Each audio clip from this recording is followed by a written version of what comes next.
let's talk through prescribing in SystmOne. It's really quick and simple, but if you've not used the electronic healthcare record before, it can be a bit tricky. So what we're going to do is we're going to run through both acute prescribing and also repeat prescribing, a couple of hints and tips on the way. So the key with SystmOne is to look out for the specific icons. So if you look at top right of your patient screen, once you've got the patient pulled up, you'll see this little drug bottle that will take you to the prescription screen. It's got an automatic pop-up with what medication you want to do, and effectively you need to be able to know the medication that you want, and you need to give at least 3 letters for it. So let's keep it nice and simple. I'm going to go with amoxicillin. So amoxicillin, and it will pop up, and we'll see here, let's type out 500. Now what we've got here is that our pharmacies in the background have worked really hard to make sure that we've got preset amounts. So let's make sure that we only prescribe for 5 days, and let's go over to the actual main screen so that we can work this through. What we can do then, going from top to bottom, is that we can adjust the start date. Okay, so say if we want a post-dated script or a delayed script, then we can adjust it there, and we can check it's got amoxicillin 500 milligrams capsules 1 3 times a day, and we can adjust that as needs be. It's giving us a 21 pack, and it's gone for 7 days. So what we can do, so we can change that down to 15, okay, and then do that for 5 days just to keep everyone happy. Sometimes it's useful just to keep the pharmacists happy to actually adjust the pack size and see what they've got in. So you can see here they've got a 15 pack, a 21 pack, and 100 pack options from that way. Okay, so let's pick a slightly different medication that we'd say want to put on repeat, and I'll show you a couple of hints and tips from that way. So let's go back on this one. Let's talk through amlodipine.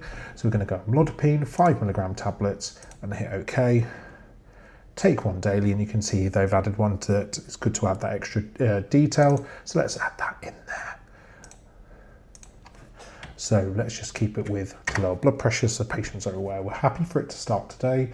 Okay, we've got 28 tablets, and the issue duration is 28 days, and it will automatically pull up our end date there. So let's create a repeat template. Okay, we can do that by ticking the button there. Now, this is some key bits, and you need to have a chat with your practice how you want to run things. Everywhere's different, and it's up to them how they do it. So review date. So that is where you leave your review date, it automatically sets for 12 months. Okay. And that effectively means that the patient will be able to draw this out on, say, in this case, a monthly basis until that date, and then it will drop off their repeats until they've had their medication review. So you could adjust that, say, for 3 months, 6 months, depending on what medication or whether you want that safety mechanism.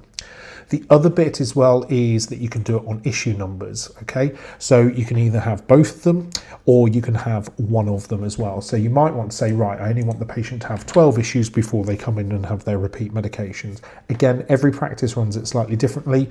We work on review dates, okay? So sort of can make sure that is there. So what you can do here is that it's automatically tick patients can initiate issues, and repeat template can be reauthorized. Now this read code box is really useful, because what we can then do is that we can tie into known sort of problems there. We'll see if we can find it already. Now this is Mickey Mouse test patient, for anyone who's worried that I'm putting through any issue or any sort of other ones, and let's sort of link it to their diabetes, but that's not really good enough, Dave. We can do better than that. And let's have a look, see if we've got hypertension or relevant code. So what we can do, if we think, no, you know what, that's not good enough, is that we can add the code in from there. And so we're looking for that square box. We say, right, he's got hypertension. Add in there, use current date of time, and we're gonna, it doesn't automatically put it as a problem, so just be careful of that. So promote it to the problem, and let's have a look. We want this as a major severity, and then take it from there, okay?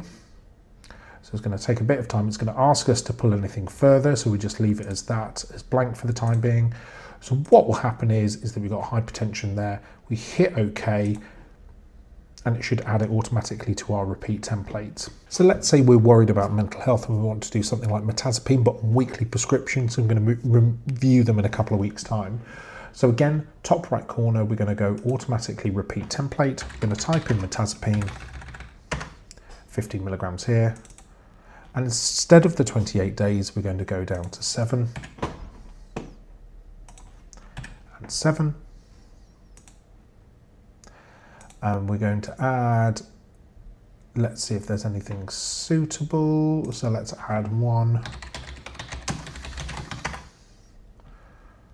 we'll add in suicidal thoughts. Now, once we've added that, we can then go to our, so we can see it's never been issued, but what we can do is we can go to this future arrows here, okay?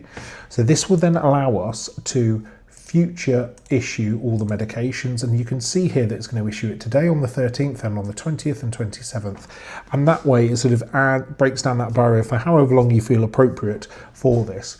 What you can do as well, say if a patient is going on holiday and they need their medication now, so like they want 3 months worth of their amlodipine, is that you can click it at the same arrow and hit 1, 2, 3. So that means that 3 medications will go through at that same time, and you can see the interval is at 0, 0, 0. So we've got that one issued. Now what we can do if we just want to make sure that that gets printed off is that I normally go with print unprinted, and it should give us a little pop-up, okay?